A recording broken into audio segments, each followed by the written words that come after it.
Hi new students, it's me, Gabriella. Today, I would like to share my experience as an online student of UNNC. But first, I would like to congratulate all of you for being accepted at University of Nottingham, Ningbo, China, a prestigious UK university located in Ningbo, China. Now, you can proudly claim yourself as a UNNcer, just like me. Here's a little bit about myself. I'm Indonesian. I'm a Year 2 student at UNNC, majoring in BSc Computer Science. I've been learning through online classes since February 2020 up until today, February 2021.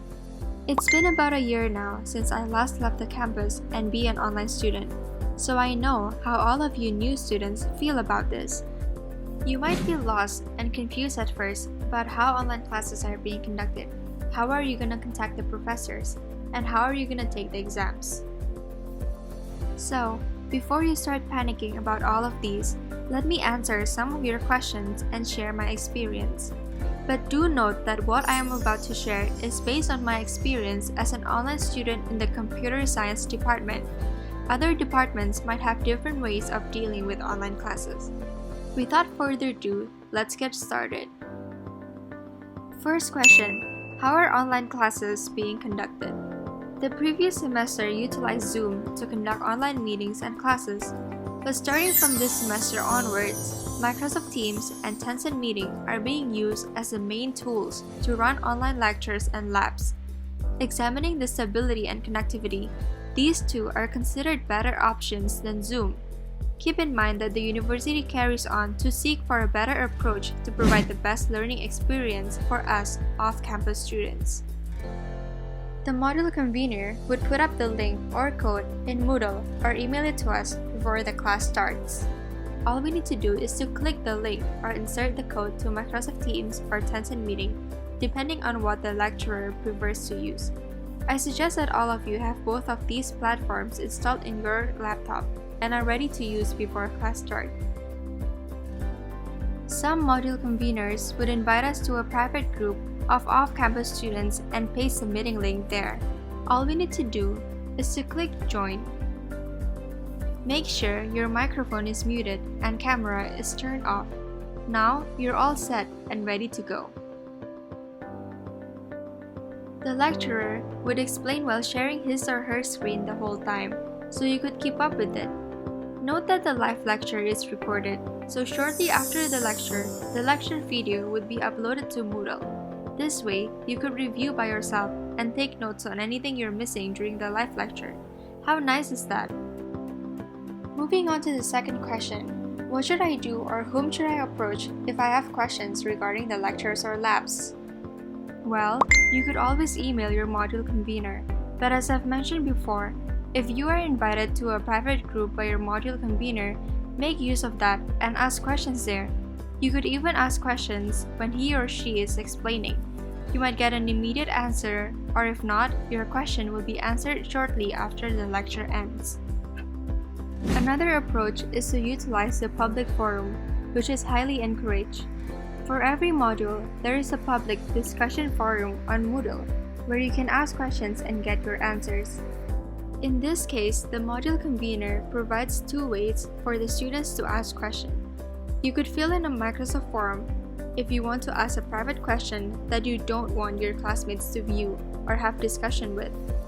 Or you could just ask your question in the discussion forum, where it is made public. The module convener would answer your question there, and your classmates could even give out their points of view. This forum is intended for students to have a discussion together regarding certain topics that have been asked.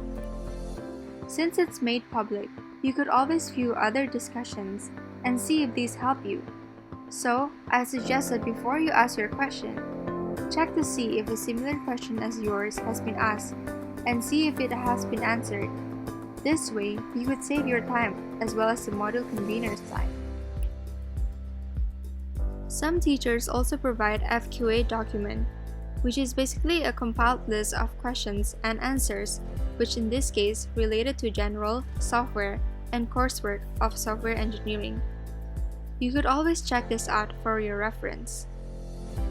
Not all module convener provides this, but I think it's best if you check every module in Moodle, whether or not your module convener has attached such document. Office hours could also be used for question and answer session. Every module convener has different office hours, so you have to check Moodle for that. It is usually a 2 hours meeting. If you think that this is not enough time for you and that you need further help, in some cases, you could email your module convener and request if you could schedule a one-to-one meeting with him or her. Third question, how would assessments and exams work for online students?